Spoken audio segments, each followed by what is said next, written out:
Bienvenue dans La Voix des aînés. Il était une fois les femmes.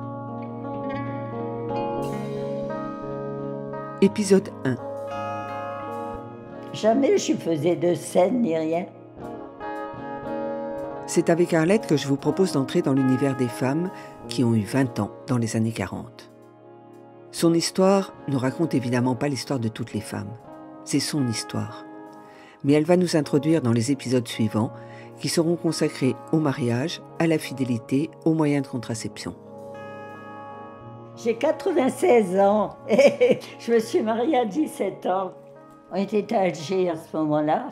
C'était la guerre de 40 qui commençait.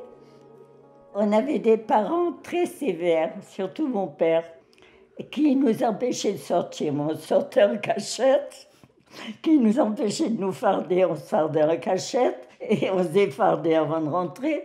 Mais c'était trop dur. Alors, peut-être qu'il était au courant, parce qu'il passait son temps à nous surveiller.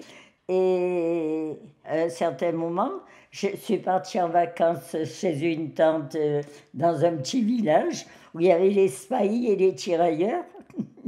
Et les spahis faisaient que passer à cheval, à pied, à nous regarder des militaires avec les grandes chéchias et le burnous blanc. Donc ils étaient très très beaux et j'avais 16 ans à ce moment-là. Il y en a un qui m'avait plu et c'était un Indo-Chinois. Il avait au moins 1 mètre, peut-être 80 avec la chéchia, était très grand avec les yeux comme ça. Je l'ai présenté à mes parents, ils l'ont reçu pendant un certain temps. Son père, c'était un ancien colon d'Indochine qui était marié avec une Indo-chinoise. Et mon père était tellement sévère qu'il ne fallait pas que les fiançailles durent éternellement. Il ne fallait pas que ça traîne. Mais avant, c'était ça. Enfin, moi, ça ne m'a pas dérangé. Mais le soir du mariage, quelle horreur. Il n'a pas su attendre. Et il aurait dû se rendre compte que je n'étais pas dans le coup et que je ne savais pas ce que c'était. Oh, quelle horreur. Bon. Quand je vois toutes les gamines flirter, coucher, tout ça, mais je me dis, qu'est-ce qu'elles ressentent? Comment elles voient les hommes? Parce que jusqu'à très tard, j'appréhendais qu'ils me touchent. Bon, tandis que là, les petites, elles connaissent tout ça avant de se marier, ça ne les dérange pas. Retour en 1940, Arlette est donc mariée à un bel Indo-chinois. Comme il y avait la guerre, je l'ai suivi dans différents endroits. Et c'était bien parce qu'on se voyait très peu. Et il est arrivé à ce que j'attendais un enfant. Et quand je me suis vue enceinte, ça n'allait pas très bien. Je suis revenue chez mes parents. Le docteur est venu, a dit qu'il fallait que je reste couchée jusqu'à la fin. Heureusement que j'avais des parents adorables. Et quand le dernier moment est arrivé, je suis partie donc accoucher à l'hôpital. Ce sont des jeunes étudiants qui vont accoucher. Oh, qu'est-ce qu'ils m'ont fait passer? Bon, enfin bref, la petite n'a pas vécu. Et elle n'a pas vécu, vous savez pourquoi? Parce que je n'avais pas les seins faits. Donc elle ne pouvait pas téter. Ça arrive. Elle était belle, elle était, comme le père était grand, elle était grande, avec les yeux bridés, tout bébé, elle aurait été belle. Elle aurait 77 ans maintenant. Et j'ai plus voulu retourner avec mon mari qui... vers 17 ans, qu'est-ce que vous voulez? Mais c'est ça. Je lui ai écrit en lui disant que je voulais plus retourner avec lui. À l'époque, le divorce par consentement mutuel n'existait pas. Comment Arlette a fait pour divorcer? Nous n'en saurons pas plus. Mes parents m'ont enfermée et me laissaient plus sortir parce qu'ils avaient honte d'avoir une fille chez eux qui allait divorcer. Mais quand on est jeune, on ne voit pas les gens de la même façon. On ne voit pas s'ils seront capables d'élever une famille, de nous élever, de nous sortir, de nous... On ne sait pas quand on est jeune. C'est le gars qui nous plaît parce qu'il est blond, il a des yeux bleus, il est... Bon, admettons. Pendant la guerre, j'ai fait la connaissance du deuxième. Et puis peu à peu, à force de se voir, bon. Le deuxième, je savais ce que j'avais, ce que je prenais, et je l'aimais beaucoup.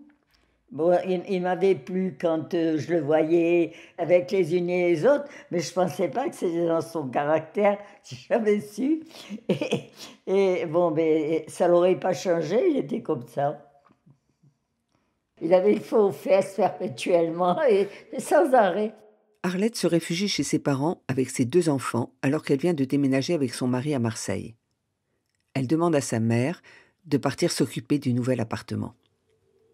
Ma mère est partie et quand elle est revenue au bout de 3-4 jours, elle m'a dit ça suffit, maintenant tu retournes rejoindre ton mari avec tes enfants.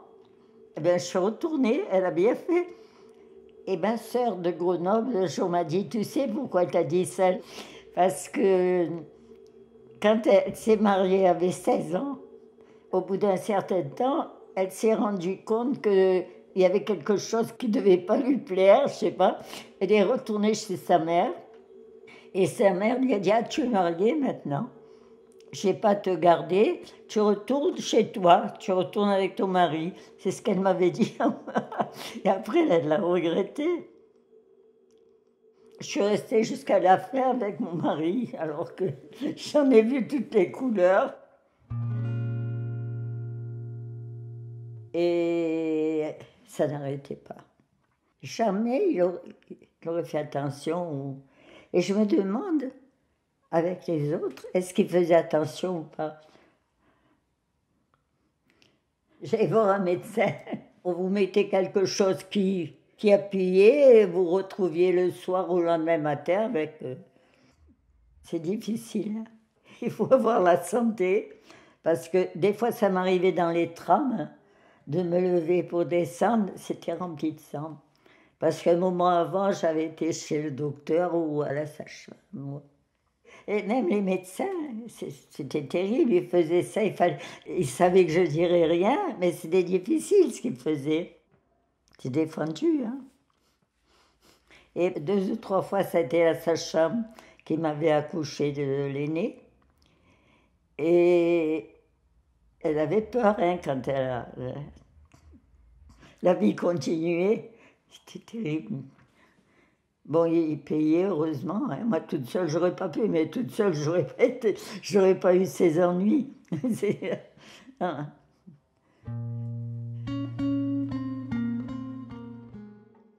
Eh bien, j'avais 2 enfants et j'avais aucun travail à part celui de la maison qu'on m'avait appris, qui était impeccable, la maison impeccable, les enfants impeccables, le mari toujours impeccable, et qui est toujours retourné à la maison. Après, parce qu'il savait qu'il manquerait de rien à la maison. Bon, voilà. J'étais enfermée à faire du ménage. Travailler ailleurs, ça aurait été très difficile. Lorsque les enfants revenaient de l'école, moi, il fallait que je sois là. Et je préparais un goûter. Bon, je m'occupais de ce qu'ils avaient comme devoir et tout ça. Et après, j'attendais mon mari, qui veuille bien. Il rentrait, il ne parlait pas. Il avait trop sur la conscience. Jamais je faisais de scène ni rien. Si, je faisais des scènes pour les heures. Quand il vous disait à 12h30, je suis là, ou à 1h, il était 2h30, 3h quand je rentrais. Le samedi, c'était 3h. Hein. Des fois, il sentait le beau parfum et tout. Je tournais le dos. Il passait son temps, soi-disant, au bureau. Le plus tôt, c'était 9h du soir. Et quand il est arrivé le samedi à 3h de l'après-midi pour manger, mais je servais. Moi, j'ai commencé à sortir toute seule, j'ai commencé à voyager. J'ai fait presque le tour du monde. Parce que votre mari était mort? Oui, ça s'est trouvé à 50 ans. J'avais 50 ans, lui 60 ans. Eh bien, c'est là où je me suis rendu compte qu'à 50 ans, pour une femme, c'est l'âge idéal. Je vous jure, hein, c'est merveilleux de se sentir libre. Voilà. Est-ce que vous ne pensez pas ça, vous ?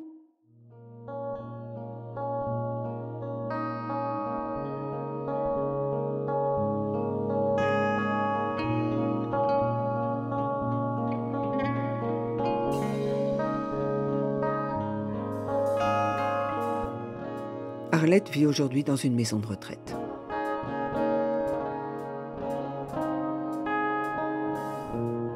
C'était La Voix des aînés, une production signée Partage de Voix, avec le soutien de la Fondation Corian pour le bien vieillir.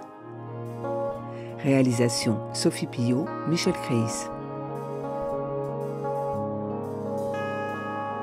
Retrouvez leurs voix, leurs souvenirs, leurs confidences tous les 15 jours sur le site de la Fondation Corian pour le bien vieillir et les plateformes de téléchargement.